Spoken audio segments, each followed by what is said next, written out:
Are you listening? Damn.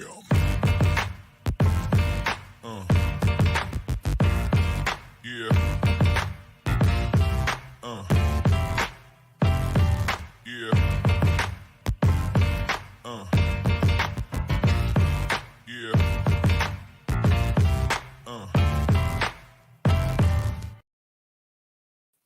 And welcome into another episode of the Damn Podcast here on the 24/7 Sports Podcast Network and powered by BeaverBlitz.com. I'm your host, Carter Bahns, joined as always by BeaverBlitz.com publisher Angie Machado, who's back from Mexico.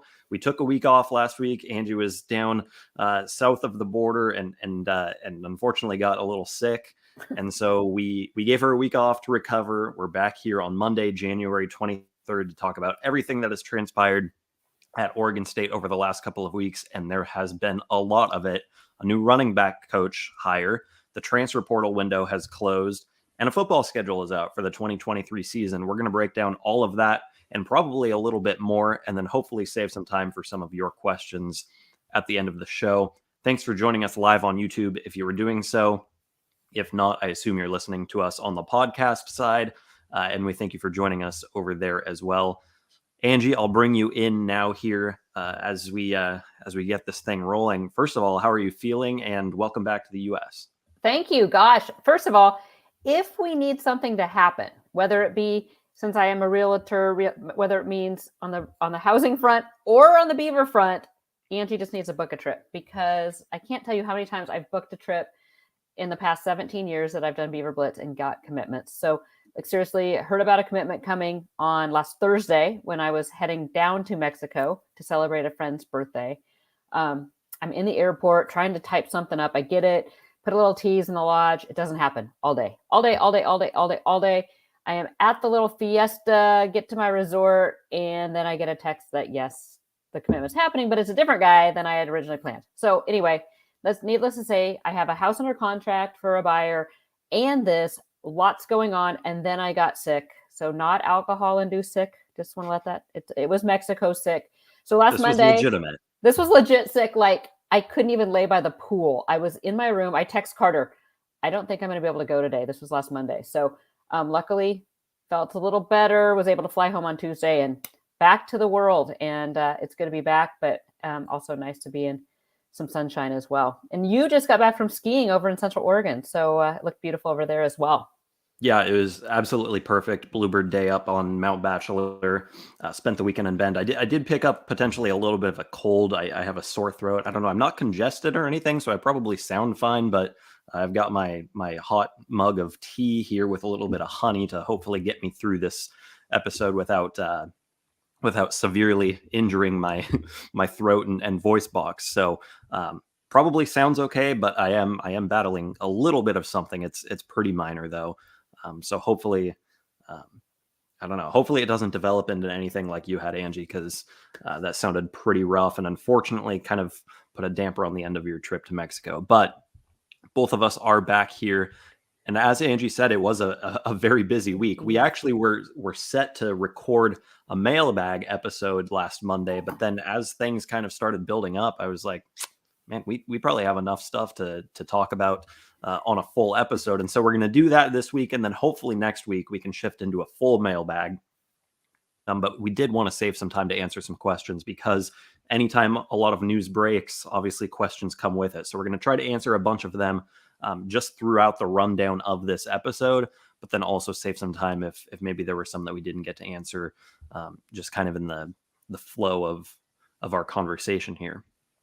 So, Angie, I put together this rundown and kind of left it open for interpretation as far as order, because I don't necessarily know if any of these is like more pressing info than the other. And I kind of wanted to start with the head or the running back coach hire because it's the most, like time relevant, because it did occur over the weekend. So why don't we start with that and start with Oregon State's hiring of Keith Bhonapha as its new assistant head coach and running backs coach. So replacing AJ Stewart, who took an associate head coach, running back coach job at Baylor last Tuesday. It took Oregon State, 3-4 days to find a replacement, and it's a good one. It's record time too, but Yeah, it is. It's a really good one. And for those people that were worried, I mean, so Oregon State, first of all, I don't worry as much when Oregon State loses like a running back, receiver, DB coach. Those skill position guys there's so many good coaches out there. But Coach Bhonapha was on my list from day one. I mean, he's worked with Coach Smith for years. He was on Chris Peterson's staff for years. Great one, a great coach. I think for the first couple hires, it didn't work out in the cards. He had a great contract with Washington. Now, fast forward to this year, he spent a year back with Boise State because he wasn't retained with Kalen DeBoer's staff at Washington. So he was back at Boise State. I just think it makes perfect sense. He was the recruiting coordinator at Washington for years. So I feel bad saying this because I just never felt like I got a good read on Coach Stewart. Like Coach Petrie, awesome coach. I was sad to see him go. Coach Stewart was a little more reserved. I didn't feel like I got to know him as well. But I think if he was, a good young up and comer, Oregon State just has replaced him with a bona fide veteran, proven coach. Completely agree. So, you mentioned AJ Stewart was kind of in and out. He spent 2 years at Oregon State, and I think, like you said, with Petrie, the disappointment there and the concern about him leaving was, it was genuine and for good reason. But Oregon State's running back room didn't necessarily take a step back. I mean, recruiting wise, it was more of the same.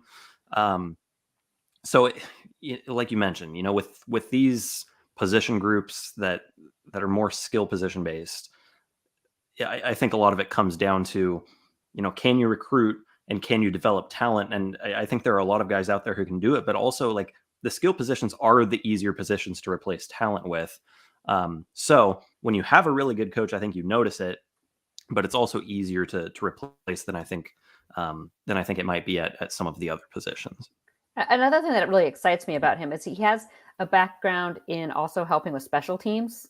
He also has a background with just run game in general. So I like Oregon State has already proven that they like to, be collaborative in their coaching. So let him kind of get into the room with Coach Cookus and maybe add some wrinkles to the special teams. Let him and Coach Mihalacek really get in there and figure out a way to even make the run game even stronger. I just love this hire. I think it's great. And then anytime you can get a guy who has been recognized as the on-staff recruiting coordinator, the coaching staff recruiting coordinator, it's huge because those are your home run recruit. I think back, Oregon State hasn't had them all the time, hasn't had a recruiting coordinator, but names like Keith Hayward pop up, Nigel Burton pop up, guys that are solid recruiters. And so to have him, it just proves that he's a really good recruiter as well. Yeah, so he's now the third running backs coach in 4 years at Oregon State. Again, I think we talk about the turnover there, the impact that can have. I think all of these coaches that Oregon State have brought in have proven to be very good, and that's why you haven't seen a drop off at that position. In fact, it's only gotten better. I think Bhonapha comes in with the potential to continue to elevate this group as somebody who has coached for 14 years, who has proven that he can develop and recruit talent. I mean, he's got 11 1,000-yard rushers in 14 years. That is really difficult to produce. Let's go down the line here of some of those guys. It starts most recently with George Holani in 2022 at Boise State. Salvan Ahmed at Washington. Myles Gaskin, of course, had 4 1,000-yard seasons. Jay Ajayi at Boise State, DJ Harper, Doug Martin, Jeremy Avery. I mean, there's a lot of NFL players on that list. And of course, with Gaskin, somebody who did something at the college level that has very rarely been replicated in 4 1,000-yard seasons. So the track record is there, no doubt. But then the experience too, half of this is finding a guy who has had success and has sustained it over a long time. That was one thing I think maybe we were a little concerned about with AJ Stewart, was that he was still kind of an up and coming, I think he had only coached for 4 or 5 years before he took the job at Oregon State. Obviously proved to be a non-issue, but with Bhonapha, somebody who started at Hawaii as a GA in 2003 and has coached every year since, long time at Boise State as a running backs coach, recruiting coordinator, then moved over to Washington when Chris Peterson's staff moved there, took on running backs and recruiting coordinator for a few years. You mentioned the special teams aspect. So, I mean, somebody who has coached at multiple positions and then picked up an associate head coach job at or assistant at Boise State, holds on to that title at Oregon State. So somebody, again, who has taken on more and more responsibilities as he's gained more and more experience, and who has, a pretty wide footprint now on the West Coast, coaching at multiple spots. Add that in with the familiarity with Jonathan Smith, and I think it's a home run hire. Completely. Here's a guy, Clint Moses mentions it in the chat. He's from California. He played his college ball at Hawaii, and now has spent his entire career in the Northwest, whether that be at Boise State or Washington and now Oregon State. So just the footprint is right there. I mean, it all makes sense. I actually, when news broke that AJ Stewart was leaving, I was starting to put my short list together for a coaching hot board. It just made sense. I mean, he was on the top of my hot board. I hadn't published it yet because Friday, when I was getting ready to publish it, it was all coming out that he was the guy. So, like you said, Carter, it's a home run hire, and I'm excited to see what this room how they can even elevate more. I assume we'll get our first media availability with him when spring camp rolls around in a month and a half. I mean, we're very close. It's coming up pretty quickly. Of course, a few things to cover between now and then. Basketball is going on. Baseball Media Day now 2 days away as we record this on Monday. So things are picking up, but definitely will be excited to interview Coach Bhonapha in the spring when camp rolls around. All right. So that was one piece of news. The second one, it was the schedule. And I think we're going to save that for the second half of the episode, because I want to talk about the transfer portal, because of course that's the story basically in college football in the month of January, is all of the comings and goings and movements and commitments and you name it that comes with the transfer portal, NIL. All of that comes to somewhat of a halt now for the next couple of months as this first transfer portal window closes. Now, you can still commit if you're in the portal and join a program, but you're not going to see anybody enter the portal right now. So that kind of puts I guess somewhat of a bow on Oregon State's transfer portal efforts, recruiting wise and as far as roster turnover goes. Let's start with the guys who have departed Oregon State, because now we can go down the line and again finalize some of these departures. So most recently, you had Omar Spates, the inside linebacker, team's leading tackler, multiple-time all-conference selection, who chose LSU. He'll spend his last year of eligibility. He has 2 years of eligibility, but we imagine he'll play right away there at LSU and finish out his career back towards the East Coast, a little closer to home, in Philadelphia.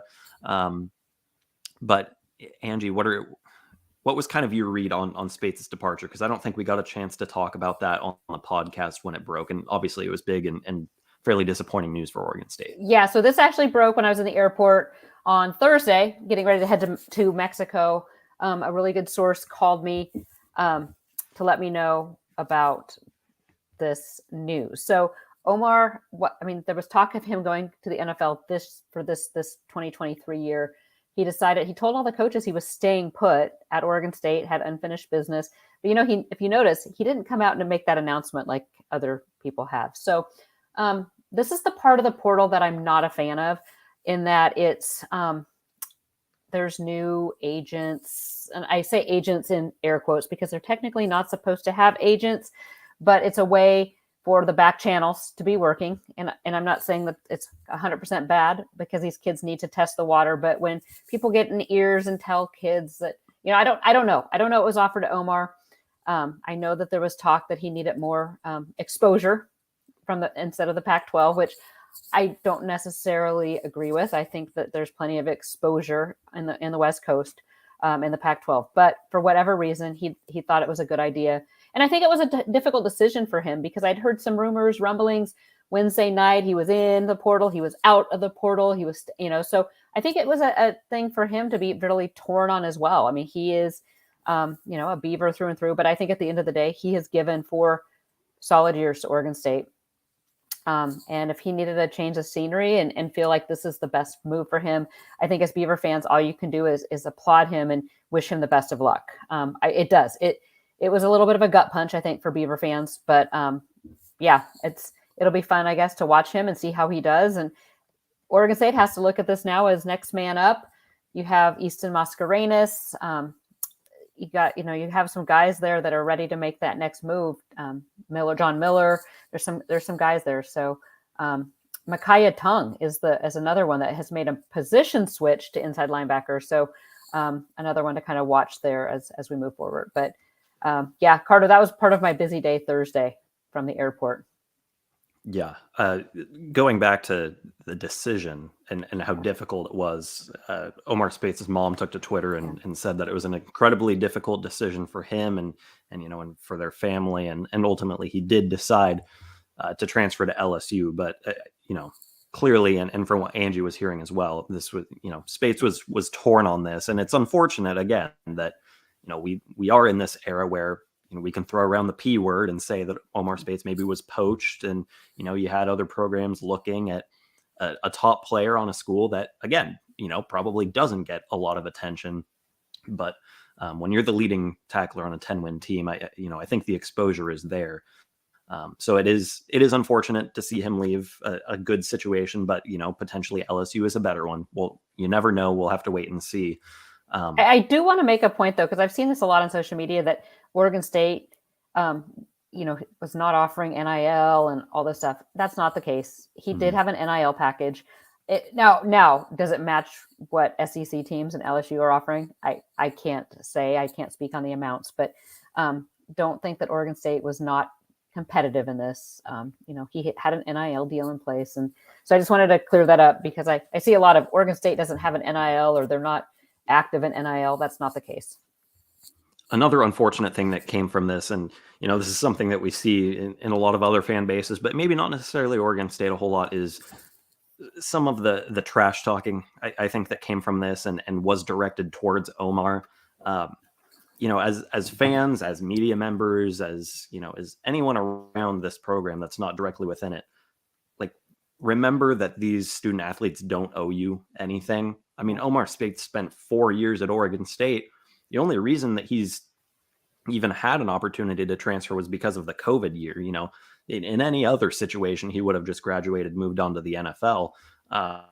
He didn't owe Oregon State fans coming back for a fifth year. It's obviously disappointing that he's moving on, but it's his decision to make. And he's left the program better than when he came. I mean, absolutely. Yeah, I get really angry when I see fans. I suppose, especially, you're supposed to be a fan of the program, support these guys. And they're, like I said, this wasn't some sour grapes. I want to leave. And there was no ill will. I mean, this was a hard decision for him from what I've heard, and wish him well and cheer him on. And hopefully someday he'll make the NFL, and, you'll be able to cheer for him there as well. Yeah, I just think it's disappointing to see that. And again, it's something that we don't often see from Oregon State fans. I think this fan base tends to be, one of the more, I don't think it's as quite of a divisive or a divided fan base as some of the others. And I think it's very rare that we see this kind of, these kinds of conversations unfold on Twitter and even a little bit at Beaver Blitz. It was a little disappointing to see a couple of comments, not many, but they pop up on these different channels. And I think it's, I think we need to remind people again, it was a tough decision. He's moving on to what he assumes is a better situation, and you have to respect him and applaud him for that. Carter, don't you laugh though? Because these same people that on social media are begrudging kids for taking a new opportunity or a change of scenery are the same ones that change jobs. I mean, people aren't staying in their same job for 50 years. Right. I mean, think about this. Let's say Omar Spates, and again, kind of speculating here, was offered a pretty lucrative deal to go. Like, wouldn't you do the same? Exactly. If you were going to go play on national TV and make more money and play in a tougher conference, like, wouldn't you take that too? I mean, again, it's, you have to put yourself in the student athlete's shoes, but I digress. I just, yes, I wish wanted him to well. address it. I agree. Because it was really disappointing to see some of that. Okay, let's move on to some of the other departures that Oregon State saw in this first transfer portal window. Moving to the offensive side at the tight end position, JT Byrne on January 5th entered the portal, and actually, was it the same day or the day after? It was the same day. It was like 2 hours later. Same day, announces his commitment to California, stays in the Pac-12. He'll have 3 years to play 3 for the Golden Bears down there in Berkeley. I think this one for me was an example of the transfer portal used very well by a student athlete, where he didn't enter the portal until he knew he had a solid landing place. Probably had somewhat of an offer on the table, and knew that if he entered the portal, he had somebody who would take him. I think that's kind of what you want to see from the transfer portal, not somebody who goes and gets stuck there and, the season's a month away and they're thinking, oh no, am I not going to land somewhere? This was the portal used to perfection. Yeah, I agree, Carter, but there's a thing called, that you worry about where coaches, and this is where I say agents, and I'm using air quotes in that regard, just back channels going on. I've heard tampering. It's not necessarily tampering. I mean, I know coaches will call it that, but you theoretically don't want a kid to be talking to another program until he's in the portal. But I see the point. If it was my son, I'd be trying every back channel I could, because you don't want someone to end up in the portal and just be sitting there. Yeah, that's, I guess, kind of where it becomes a bit of a double-edged sword. Maybe not, maybe perfect, used to perfection is a stretch here. But I think, again, the point stands, like, you shouldn't enter the portal unless, I'm not telling people what to do, but the smart move is to, be fairly confident that you have schools that will take you before you enter the portal. But again, every case is different.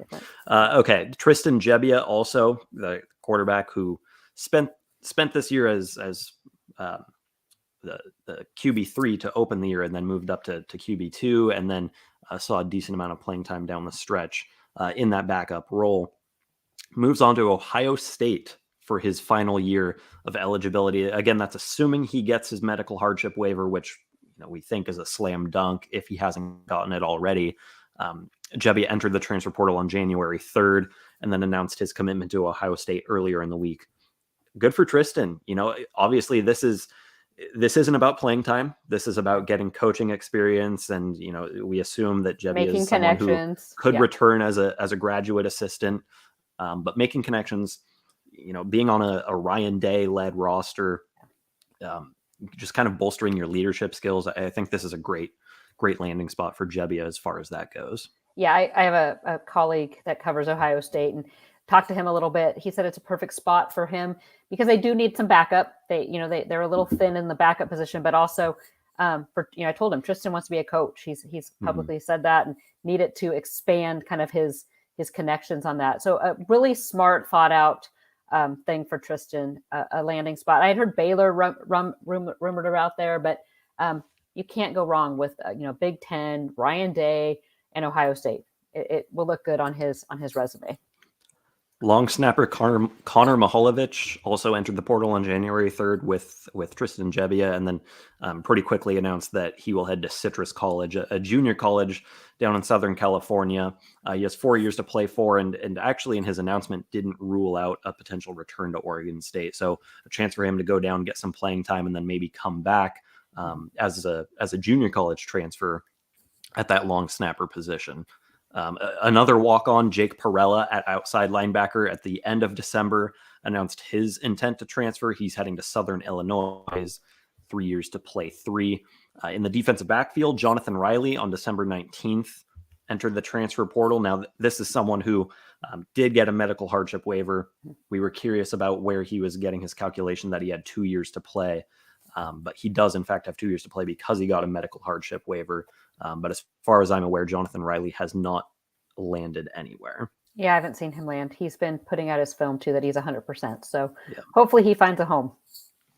The big one, when it broke on December 1st, Chance Nolan, he was actually the first Oregon State player to enter the portal in this window. So we had 2 that we saw earlier in the year, Ron Harge on October 31st, and then Jake Blair back in August. But those were technically before this transfer portal window opened. So the winter portal window opened with Chance Nolan hitting it. 1 year to play 1, and we assume is now healthy enough, but hasn't announced a destination, hasn't committed anywhere. And there have been some ties potentially to Indiana, but again, nothing has been announced officially. So we're still kind of waiting to see there. I think he did speak to someone at 24/7, if I remember correctly, and said that he was going to take a couple of visits. But here we are almost 2 months later, and Chance Nolan has yet to land anywhere. Well, what Chance Nolan did say in that interview with 24/7 was that due to the injury, that he had some issues to clear up for graduation, to be a grad transfer. So this goes right back, Carter, to what you and I speculated, that after the injury, he left. I mean, he was, and I know Oregon State officials will say, oh, no, he was around. No, he wasn't. I heard he showed up to 1 or 2 practices. I don't know if he was that injured, if he just kind of was done. Obviously, he didn't maybe do everything he needed to in the classroom, because now it's maybe put him behind for graduation, because that is what he told 24/7, that he had for Indiana, he had to clear up some graduation issues. So hope he lands somewhere. I hope he's healthy. First and foremost, I hope he's healthy after we never really even got a straight answer there, neck strain, concussion protocol. So good luck to him, but he will not be back at Oregon State. Yeah, not a huge surprise there. As far as maybe it taking a little bit of time to find a destination, just because of the injury piece, and teams were obviously going to want to sort out where he was there. Anytime you get credits involved, it becomes very difficult to sort things out there as far as eligibility goes. So it does sound like there are a few hiccups as far as Chance Nolan's transfer commitment is concerned. So that rounds out the list of Beavers who entered the portal. That's 1, 2, 3, 4, 5, 6, 7 in this early transfer portal window. Again, there were 2 more during the season, but 7 during the official window. Now, again, players can still commit during this transfer dead period. The next portal window will open May 1st and remain open through May 15th. So you could still see Oregon State land someone from the portal, but no current Beavers will enter. Oregon State has already landed 5 players from this first portal opening. Obviously, the headliner, quarterback DJ Uiagalelei, comes in from Clemson immediately, QB1. Yeah. And I think we're going to be talking all season, Angie, about the expectations, reasonable expectations, the ceiling for Oregon State, what this means. But again, we're only a month and a half away from seeing DJ Uiagalelei in an Oregon State uniform. So pretty excited there. Let's talk about some of the players, because we've gone in depth on DJ here. We had a whole podcast about DJ. I know. We talked for a half hour.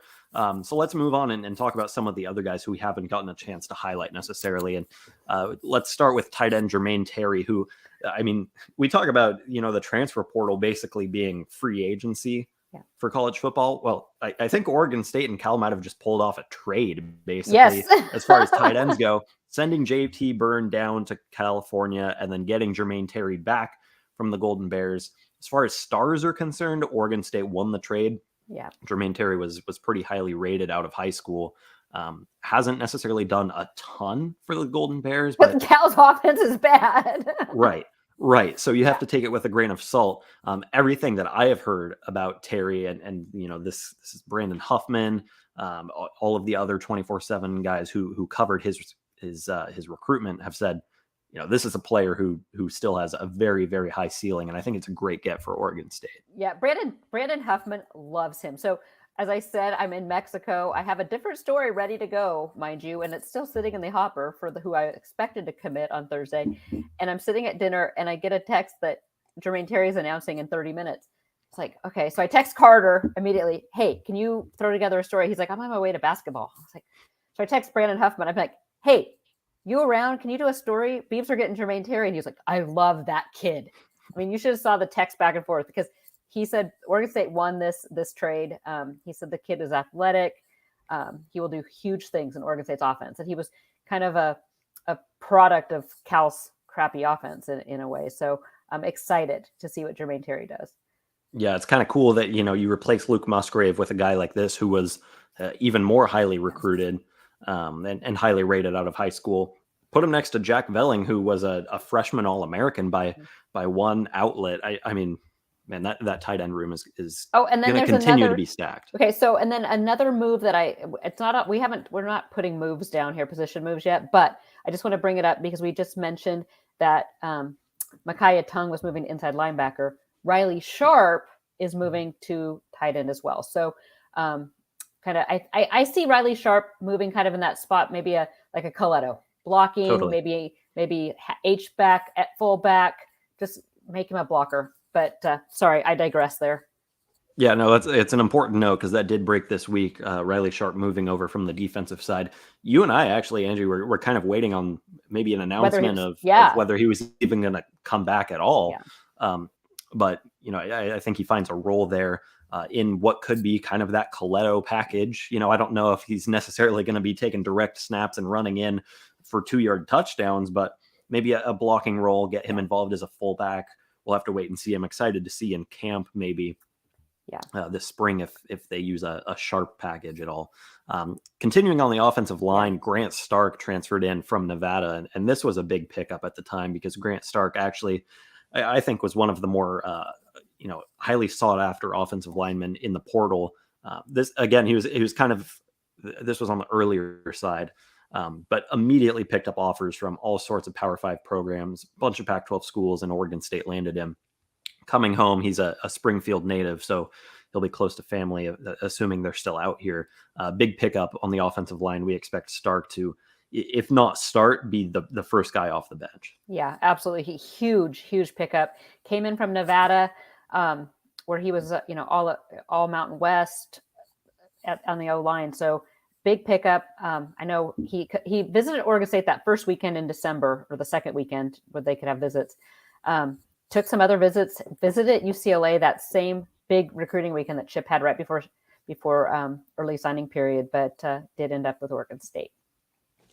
2 defensive newcomers via the portal for Oregon State, and it starts with someone whose name I haven't actually nailed down yet. Olu, an outside linebacker who I think we're probably just going to refer to as Olu. Oluwase Omatosho. It's my best guess. I tried to find some highlights that maybe, you had a broadcaster saying his name and I couldn't find any, which I thought was surprising because he had a pretty good season at Wyoming on the edge there. He was actually a defensive lineman at Wyoming, but we expect him to come in as kind of a outside linebacker, edge rusher hybrid kind of guy. With somewhat of a lighter frame for a defensive lineman. Yeah, we'll be seeing him stand up and have a hand down both. Mm-hmm. So. Think Andrew Chatfield, think Addison Gums at one point, Hamika Rashid, kind of that similar build. But someone who had, if not double-digit tackles for loss, close to it at Wyoming, had a ton of sacks. So a big pickup on the defense there, a potential starter or 2-deep rotation guy there. And then a player rounding it out most recently, Mason Tufaga at inside linebacker, someone who I think became a lot more important to Oregon State when Omar Speights left. Oregon State targeted him. I remember this recruitment very well. His brother Isaiah was a Beaver at one point, transferred to Hawaii, but Mason's coming in from Utah, who of course knows how to recruit on the defensive side of the ball. So didn't play for the Utes, but I think comes in with a still a pretty high ceiling, and I wouldn't be shocked to see him in the rotation right away. Yeah, I mean, he just adds, like you said, with the news that Omar Speights was leaving, his pickup is even that much more important. And even to the point that he was originally going to come in the spring because Oregon State didn't have spots available. A spot opened up and he was able to come in immediately. So he is on campus and ready and already with the team. But huge pickup. So you add him now in that mix with like the guys we've named, Easton Mascarenas, John Miller, Micaiah Tongue. So big pickup for Oregon State. That rounds it out. 5 pickups via the transfer portal, and unless we missed any, I think we got them all. There is a lot of movement via this route right now, but it will continue to slow down a little bit as you'll see the supply and demand shift a little bit as guys have to wait to enter until May, and some of these guys finally commit. I was just going to say. So now that we're a couple weeks out from signing day, the original signing day on February Mhm. 1st. What you're going to see now are preferred walk-ons and junior college players. So we will talk more in depth. Tyrese Ivy is one of those College of San Mateo DBs that just landed at Oregon State. Talk about him more in the weeks ahead. But yeah, for transfer portal, kind of slowing down. Now, like I said, we're ramping up with preferred walk-ons. With that, let's take a quick break and tell everyone why they should head to Oregon State, because as far as the transfer portal is concerned, if you want rankings, if you want news, I mean, 24/7 Sports has it all. Beaver Blitz, proud to be a member of the 24/7 Sports Network. Angie, tell the people about this 30% off deal that we still have active on the site. We have 30% off, get you a full year of Beaver Blitz, an annual subscription for $75.18. Screaming deal. And so much coming up. Not only is basketball in effect, and it's maybe not doing quite as well as some Beaver fans had hoped, but spring ball is coming up. Spring football, that is, and baseball. And you guys won't want to miss baseball coverage because the Beavers checked in today, and Baseball America has them ranked 18 preseason.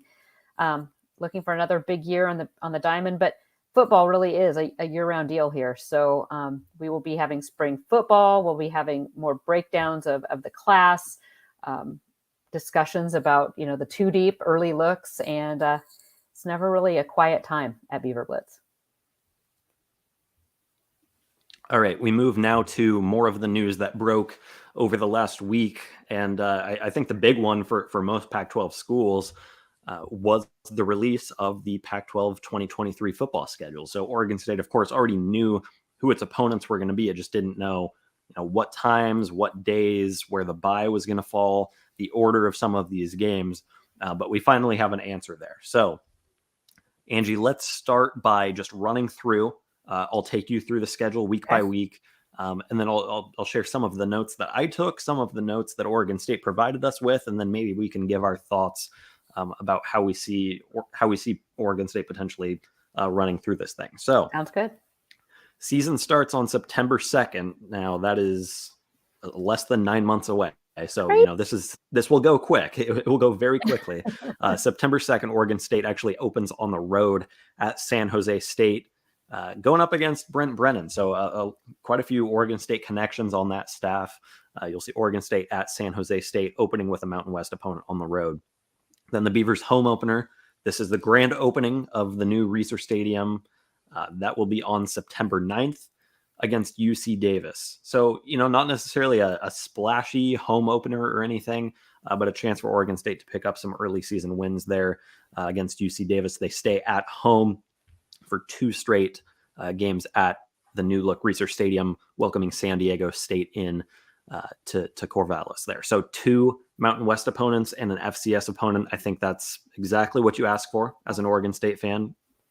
These are not guaranteed wins, but they're much easier than going on the road to Ohio State or Michigan like the Beavers have done. Oh, absolutely. But you look at that though. San Jose State and San Diego State are 2 of the better teams in the Mountain West. So I look at that but Oregon State did beat Boise and Fresno this year. So just a good test. You never want to start too easy, but you never want to start too hard either. So I think that's a right about a good middle ground. To have kind of a tune-up game with UC Davis and have a couple, quality opponents, Mountain West opponents to kind of test your mettle right out the gate. Absolutely. Now, I mean, these games in September, you worry about the weather. It seems like anytime Oregon State opens with a home game, that's like always the weekend that like the dry spell breaks and it rains and stuff. But going to San Jose that time of year, I think will be pretty pleasant. It's not going to be as bad as going to Fresno. But I like that Oregon State tries to rack up home games on the front end of the schedule when the weather's nice and, when the sun stays up later. So those late night drives to Corvallis aren't as bad. Oregon State, again, with 2 home games there. And then they go on the road to open Pac-12 play, but then they come back and have 2 more home games before the bye. So a very front heavy home schedule. But speaking of that Pac-12 opener, they go to the Palouse and take on Washington State on September 23rd. That's, again, Oregon State, beat Washington State for the first time in, nearly a decade last year. But now the test is, can the Beavers go on the road to Pullman, a place that they have not won in a very long time, and beat the Cougs. Then I think, Angie, this is the first game that we have really circled on our schedules. It's September 29th. The Beavers return home for a Friday night game against Utah. This is probably the toughest test of the front half of the schedule for Oregon State, and this will be a great litmus test as to what the ceiling is for this 2023 team. This is huge. I mean, when I first saw this, it kind of screams like USC this weekend or this past year. Students will be back. It'll be ruckus. It'll be mayhem, and that'll be a big one. I really think that is a huge test. And I also like that Oregon State is playing at Washington State in mid or late September because the weather again. Totally. You never want to be going to the Palouse in late November. And Salt Lake City, it's nice that you get Utah at home. Of course, the Rice Eccles effect going there. Oregon State just saw how difficult it was this year. So getting the Utes at home, which you go back to the 2021 season, Utah's only loss in Pac-12 play was at Reser Stadium. Yeah. So getting the Utes at home, I think, is a huge advantage for Oregon State. And I think, the Utes are obviously going to be ready. Right. But I just love that matchup. I think that is going to be kind of that'll be a prime time game. Mm-hmm. Like you said, Friday night game. Like I said, Oregon State should be rowdy. The fans should be into it. I'm excited for that one. It is a little unfortunate that it's a Friday night because I think from a game day perspective, it could have had some appeal if it was a Saturday night ESPN game. I'm just throwing that out there. But a Friday night game, again, should be a pretty raucous environment in Corvallis. The beginning of a trend where Oregon State gets some of its tougher opponents at home this year, which is big. But then they go on the road here on October 7th, the next game up to California, a game that we expect Oregon State should win. But again, if you're going to take that next step, you have to dominate on the road like the Beavers did down the stretch of the season. But this is a matchup that 2 years ago in Berkeley, Oregon State lost. So you never know. They go down to the Golden Bears on October 7th and then return for, again, another example of playing your tougher games at home. October 14th, a matchup against Chip Kelly's UCLA Bruins to close out the first half of the schedule. Now looking at that, Carter, the Beavs could go into that game against UCLA pretty highly ranked because I expect them to enter the season, in that 15 to 18 range, 15 to 20. If they can pull off some wins there coming into UCLA at home, how big is that game? Or do you still think Utah's bigger? I think Utah's bigger. I do too. We'll see. UCLA's done pretty well in the portal. Does Dante Moore play as a freshman? We'll see at that quarterback position.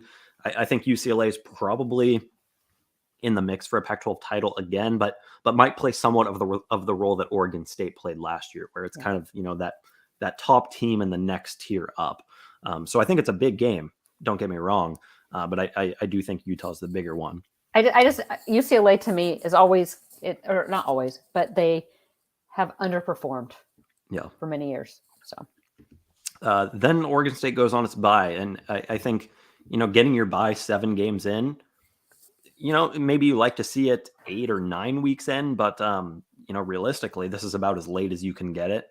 Some of the other Pac-12 schools, Oregon's is like 4 or 5 weeks in, which is kind of brutal. You like to see the bye in the second half of the season, and I think getting it in the middle of October is just about perfect. So a chance for the Beavers to heal up, rest up, make some adjustments there before going on the road for a two-game road swing. So this actually does start a month without a game in Corvallis, which happens, but maybe not necessarily every year. So the Beavers go from October 15th to November 10th without a home game. But again, they do go down to the desert to take on Arizona, a team that they have not played in some time. Jed Fish's Wildcats squad getting better, plays hard. That could be a tough game on the road, but it's nice that the Beavs get a bye game or a bye week before it. Arizona will also have a bye before that game. But I think it's very winnable. And then you follow it up with another road game at Colorado. Deion Sanders' first year, who knows? But another program that we expect to see. We expect to be in that bottom half of the conference. So back-to-back road games, but I think you're comfortable with playing those teams on the road. Absolutely. But you know what stood out to me, and this is kind of being petty, but Oregon State being orange and black, though, that game, the home game right before Halloween, is always such a fun one for students. For the team always comes out in their orange and black. It's kind of sad that there's not going to be a home game on either side of Halloween this year. It is a little bit of a bummer. The next home game for Oregon State is on November 11th against Stanford. That game against Stanford last year provided it did fireworks. Provided a lot of fireworks, and I think some of that was probably a product of there being no environment at Stanford Stadium. So I think Oregon State actually will be quite glad to play the Cardinal in Corvallis this year. That's the first of 2 back-to-back home games. The second back-to-back at Reser Stadium with Washington coming in on November 18th, and this 2-game stretch to close the season has the potential to be absolutely massive for Oregon State. One of them's on the road at Oregon, but getting Washington in Corvallis late in November, I mean, this is a huge spot for the Beavers. I don't like the spot.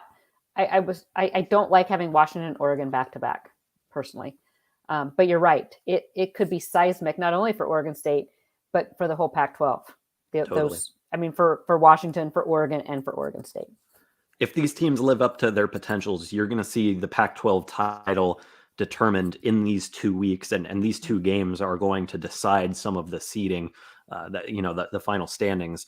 Washington, Oregon, and Oregon State are all likely to be in the mix for a Pac-12 title. I think Washington will probably enter the year as the favorite, considering what they did last year, bringing Michael Penix Jr. back. But again, another big-time game against a tough opponent in Reser Stadium. The Beavers are going to be glad that they're playing the Huskies at home after going up to Seattle and losing by a narrow margin this year. Yeah. And then we close things out on November 24th, Black Friday. The rivalry game moves back to Black Friday after how many years on Saturday? It at least was on Saturday this past year, but going down to Autzen, the home team dominates in this series, Angie. So you worry about Oregon State going down to Autzen a little bit, but again, anything can happen in this game. Yeah, and if that wasn't true, you just have to look at 2022 to see that game. Friday, I like the Black Friday game. I think there's a lot of people that watch that, that are home, maybe hanging out, just, maybe putting up Christmas decorations, what have you. So I do think it gets some eyeballs that maybe wouldn't have on a Saturday. That's got like 4 p.m. on ABC written all over it. It does. Or 12:30. Or 12:30. Yeah, I guess they're not afraid to put the Black Friday games earlier in the day because they know that most people are not working. We will be working. We will be working. We will be covering all 12 of those games. That's Oregon State's 2023 football schedule right there. So now a couple of notes, and this is what I actually tweeted a few of these out. I thought it was kind of a quirky schedule. Yeah, I do too. I feel like, it favors Oregon State in a lot of ways, but there are a few things that are a little random that maybe go against the Beavers. And, you can talk about how much this stuff actually matters, but I don't know. I found it intriguing a little bit that Oregon State starts and ends the season on the road. It's not entirely often that you start and end it at home or on the road. Normally, you see one or the other. The Beavers go almost a month without a home game in the middle of the season. Again, I said, that happens from time to time, but not every year. 2 back-to-back home game sets, kind of odd. You don't often see these back-to-backs at home on the road, and to get multiple in the same year is a little bit rare. And then 2 Friday games. Oregon State has played Friday games in the past for sure. They were actually scheduled to play 2 Friday games last year, and then the one against Oregon was moved to Saturday right before the season started, actually. But as it stands now, 2 Friday games for the Beavers for the first time in a couple of years. Angie, anything else stand out to you as far as like, that's kind of a weird way to schedule it? I agree with you. The several back-to-back, whether they're home or road games, I think that was the biggest thing that stood out. And like I said, the main takeaway I took, 2 main takeaways, that Utah game is going to be huge at the beginning of the season, and the Washington game later in the season. Both of those. Yeah. I wish Washington would have been maybe that October 28th game. If I was making the schedule, I would have flipped Washington and Arizona. So you would have had Washington at home after the bye, and then at Arizona the week before at Oregon. That's how I would have done it, but they didn't ask me. And Clint honestly, Moses in the chat. Sorry, I interrupted you there, but this is a good point from the YouTube chat. Clint Moses says only 6 home games while others have 7 or 8. It's a good point. We talk about Oregon State's biggest games being at home, say for Oregon on the road. But volume-wise, there just aren't a ton of them. I think the Beavers had 7 this year, but they played 1 at a neutral site, but technically 7 home games. It totally depends. When you play a 9-game conference season, sometimes you're going to have 5 home conference games. Sometimes you're going to have 4 home conference games. And this is one of those years where Oregon State gets 5 on the road and 4 at home, but they do make up for it with 2 of the 3 non-conference games being at home. But yeah, obviously if you're Oregon State, you hope that, you have 7 home and 5 road, like a lot of the teams in the conference do. But a lot of that comes down to how you schedule a non-conference and what kind of year it is as far as whether you get the 5 or 4 in Pac-12 play. A couple of other notes that Oregon State provided us. And first of all, I guess we should recognize Oregon State doesn't play Arizona State this year. It's the first time since 2016, actually, that the Beavers and Sun Devils have missed each other, which as far as those north-south crossovers go, very rarely do you see 6 straight years of playing a team. So ASU will be happy, though. ASU will be very happy. Oregon State has dominated that series the last couple of years, even in some of their down years. But the Beavers also missed USC, which is, huge as far as racking up wins go for the Beavs. That's it doesn't get much tougher than playing USC in this conference. And this year, of course, had they played, it would have been in LA again. So big, I think, for Oregon State to miss them. The opponents, honestly, looking at it too, this will be the last year that UCLA is played too, because 2024 is when they're making the move to the Big Ten. Yep. It's also the first time Oregon State has played UCLA since 2019, a game at the Rose Bowl that I was at. It was a big win for Oregon State at the time, as they were kind of trying to build things up. Winning by double digits on the road against one of the LA schools, 48-31 was the result in that one. UCLA's last trip to Corvallis came in 2015, Angie. It's been multiple coaches since UCLA was last up here. So that UCLA's coach then? I don't even remember. I couldn't tell you. They've been through quite a few. Yeah. Of course, so is Oregon State. So Oregon game on October 14th. A couple other notes. The Arizona one is notable. Oregon State hasn't played the Wildcats since 2019. The Beavers put up 56 points in Tucson there. And again, that year where the Beavers were kind of building up a little bit in Jonathan Smith's second year. The Beavers and Wildcats will both have byes going into that game, and no other team has a bye before playing the Beavers. I think the Pac-12 has done a better job recently of matching up teams' byes so that they both land in that week before. Oregon and Washington had that this year. But that's the situation for Oregon State and Arizona. And then 2 non-conference notes. Oregon State and the San Jose State will play for the first time since 2015. It's also the Beavers' first trip to San Jose State since 1988. Angie, do you have any recollection of that game? I don't, because I was in 8th grade, Carter, and I was a USC fan at the time, so I wouldn't even have been paying attention. There you go. Sorry. I know you don't have any recollection of the last time Oregon State and UC Davis played, because that was back in 1930. Very few Oregon State fans, I'm sure, will remember the last time that the Beavers and Aggies played. But the Beavers are 4-0 all time in the series, and anytime you play an FCS opponent, you go into it expecting to win. So the Beavers hoping to get to 5-0 there, but the first time since 1930, which I always find that interesting when Oregon State has gone a long time without playing a school, particularly when it's a West Coast team, because UC Davis is always playing Pac-12 schools. Yeah. They just haven't played the Beavers in 83 years.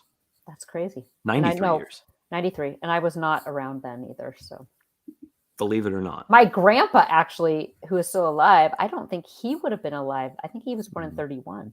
So look at that. You have to go way back.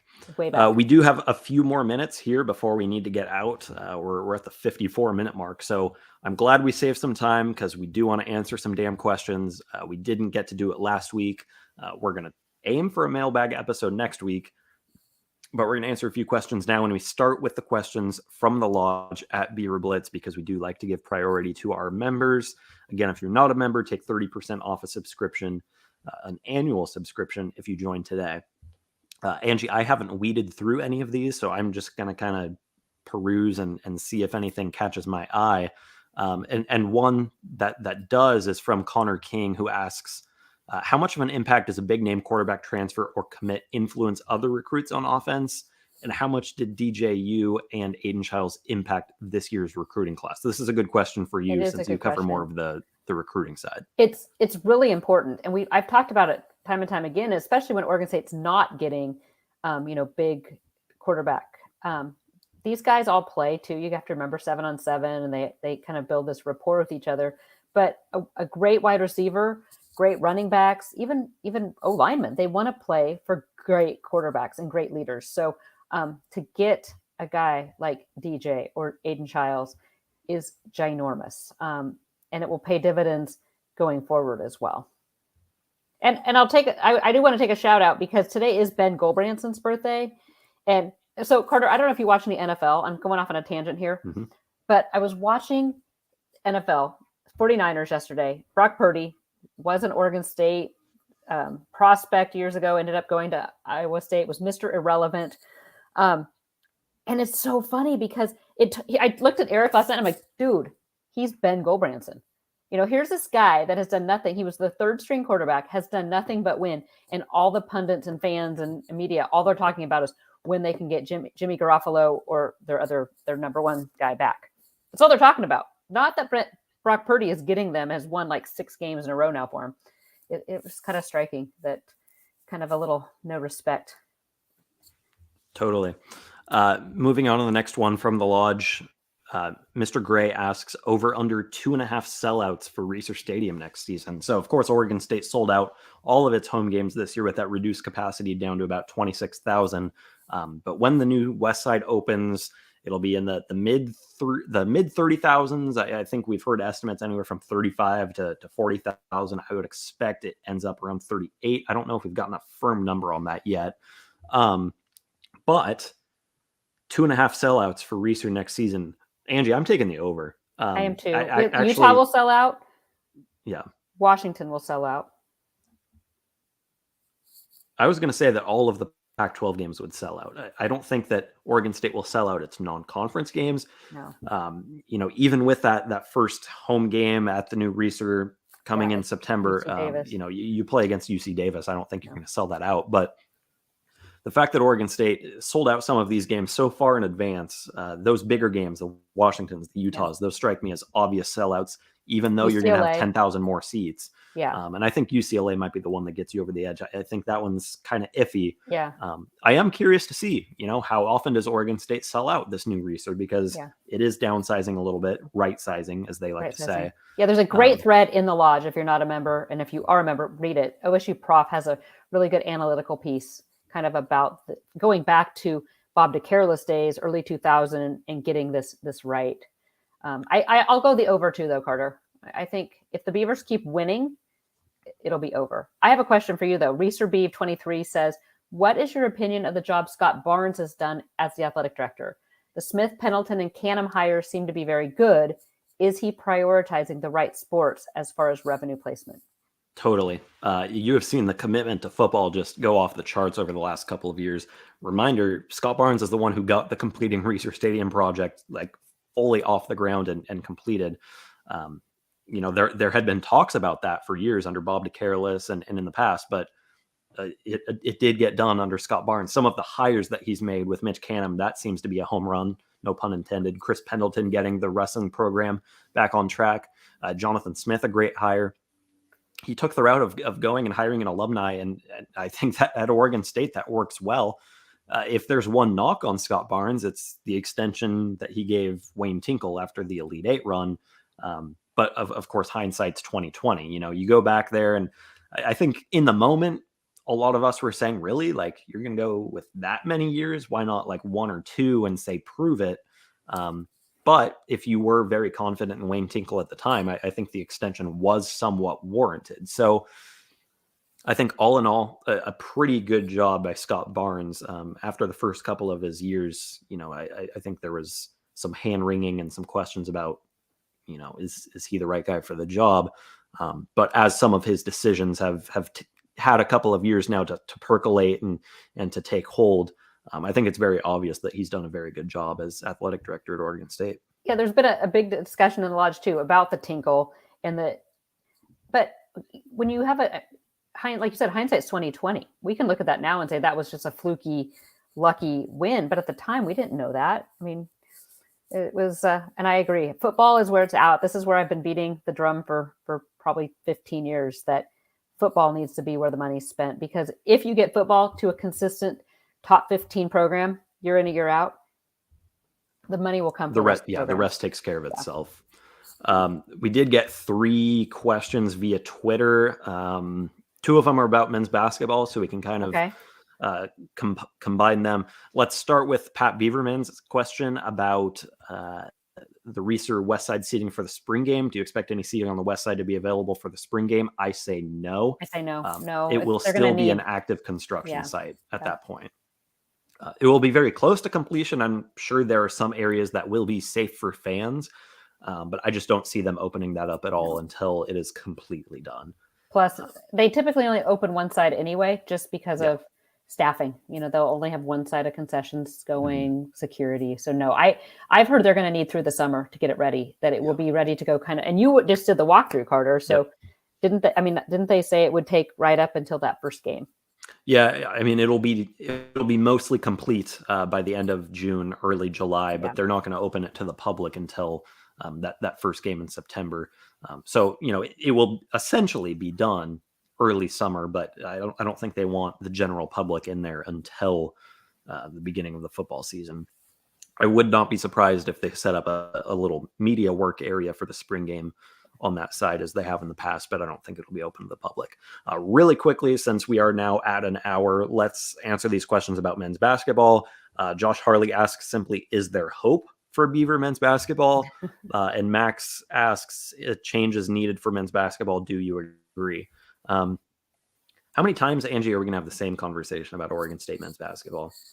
I feel like that is very telling. If you're saying the same thing over and over again, and if I'm writing the same thing over and over again, and it's generally not positive, that's usually when you know. But my question, though, then, Carter, is, but where do you go? Right? I mean, I've all along, I've wanted Coach Tinkle to be successful. I think he's a great interview. I think he is a great ambassador for Oregon State. But we've seen now coach after coach after coach come in here and not get it done. I don't know what the answer is. I know that people aren't tuning in. I know that our threads in the lodge are not, nobody cares. And that when you start getting to apathy and and you and I are writing the same thing, it does. You start to question. But my question, though, is where do they go? Who do they go get? I'll answer the "is there hope" question with yes. And it might seem kind of crazy, but look at the young core Oregon State has. I mean, I was down at the Arizona game. I know they lost by double digits, but you saw what Michael Ratai did, Tyler Bilodeau, Jordan Pope. I mean, those 3 guys combined for like 50 points. Bilodeau had his best game yet against a very, very tough front court. Like, these guys can play. Like, Oregon State has talent. It's just very young. It's very inexperienced. And actually it's a new coaching staff too, because Tinkle's still there, but the assistants are new. It's going to take time for it to gel. Oftentimes you see Tinkle teams play their best basketball at the end of the year. And I think you'll probably see that with this team as it ages. But I think where the hope lies is if Oregon State can keep that young core intact, which is a huge, huge if, because Wayne Tinkle has not been able to retain talent at Oregon State. Look at Warren Washington thriving at Arizona State. If they can keep that young core intact, I think next year could look pretty decent for Oregon State. But, again, can Wayne Tinkle hold on to his job after another season of being very down? Can Oregon State keep some of its young, promising guys around? Like, these things are completely unknown. But I think if those 2 things happen, next year won't be as bad as this year. I can almost guarantee you that. Well, and the other positive piece for hope with these young guys is that they're actually playing hard.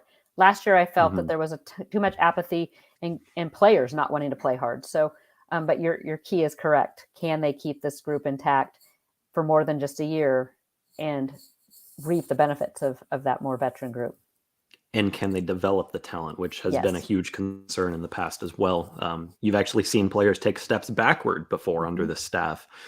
So can they keep them around? Can they improve what they have? That's the key.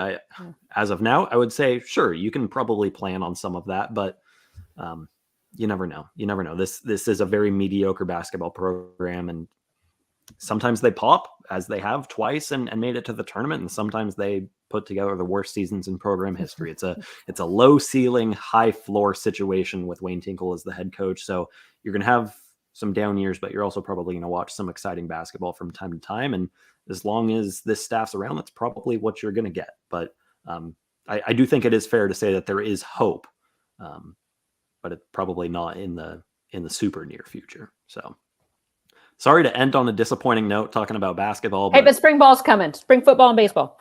There you go. Yeah, baseball 2 days away from Media Day. Head to Beaver Blitz for coverage of Baseball Media Day. I know that there's a lot of excitement around that program, and there is a lot of reason to be excited. So stick with Beaver Blitz. Baseball coverage starting this week. Of course, football's not going anywhere. We cover that year round, and basketball, if you are interested, we'll have that as well. Head to Beaver Blitz, take 30% off an annual subscription if you sign up today, and join us here on next Monday as we close out the month of January with another episode of the Damn Podcast, a mailbag, we hope. We'll see if barring any major breaking news. Seems like something always happens. But until then, you can follow her on Twitter at Angie Machado 1. You can follow me at Carter Bahns, and we'll talk to you next Monday for another episode of the Damn Podcast.